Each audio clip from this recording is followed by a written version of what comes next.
नमस्कार. आज आपण एका खूपच इंटरेस्टिंग विषयावर बोलणार आहोत. विचार करा, एखादी व्यक्ती भारतीय आहे पण तिचा जन्म भारताबाहेर झालाय. मग तिच्या नागरिकत्वाचं काय? याच प्रश्नाचं उत्तर दडलंय आपल्या संविधानाच्या अनुच्छेद 8 मध्ये. चला एकदम सोप्या भाषेत समजून घेऊया हे कलम. समजा अशी एक परिस्थिती आहे, एखाद्याचे आजोबा भारतीय आहेत पण त्या व्यक्तीचा जन्म मात्र भारताबाहेर म्हणजे दुसऱ्याच कुठल्या तरी देशात झालाय. मग अशा वेळी त्या व्यक्तीच्या भारतीय ओळखीचं काय होणार? तर याचं उत्तर हो असं आहे. हे अगदी शक्य आहे आणि कमाल म्हणजे अशा परिस्थितीतही भारतीय नागरिक बनण्याचा एक स्पष्ट मार्ग आपल्या संविधानानेच दिला आहे.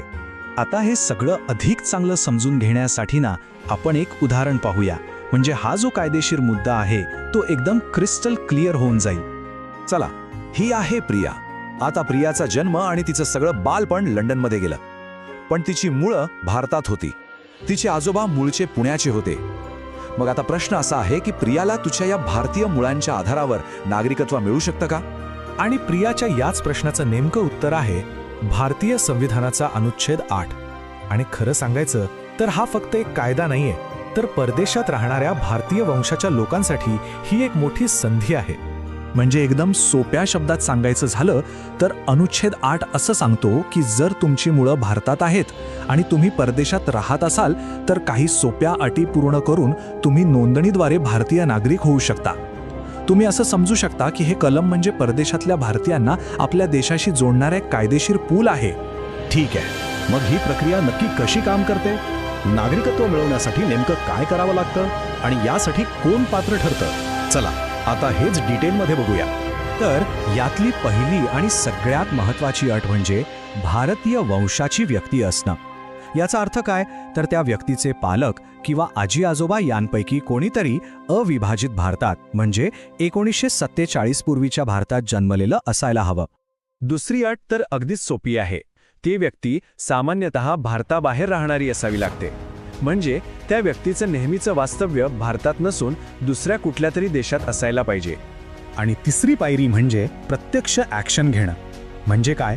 तर ती व्यक्ती ज्या देशात राहते तिथल्या भारतीय दूतावासात किंवा वाणिज्य दूतावासात जाऊन नागरिकत्वासाठी रीतसर अर्ज दाखल करावा लागतो. यालाच राजनैतिक मिशनद्वारे नोंदणी असं म्हटलं जातं.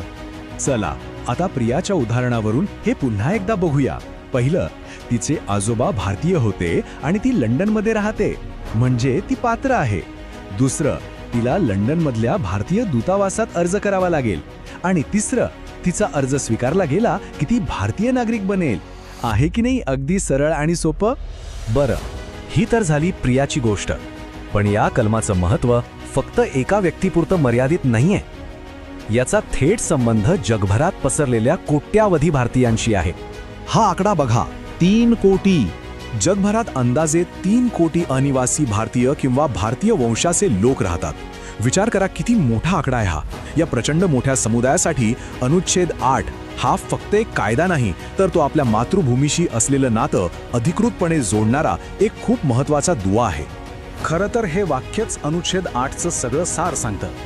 तुमची मुळं भारतात आहेत, मग तुम्ही जगात कुठेही असा, तुमच्यासाठी भारताचे दरवाजे नेहमीच उघडे आहेत. हेच या कलमाचं खरं सौंदर्य आणि महत्त्व आहे. पण थांबा, इथे एक महत्त्वाचा प्रश्न उभा राहतो. जर संविधानाने नागरिकत्व मिळवण्याचा मार्ग दिला आहे तर मग नागरिकत्व गमावण्याबद्दलही काही नियम असणारच, बरोबर? म्हणजे नागरिकत्व कधी रद्द होऊ शकतं? हा एक विचार करण्यासारखा मुद्दा आहे, नाही का?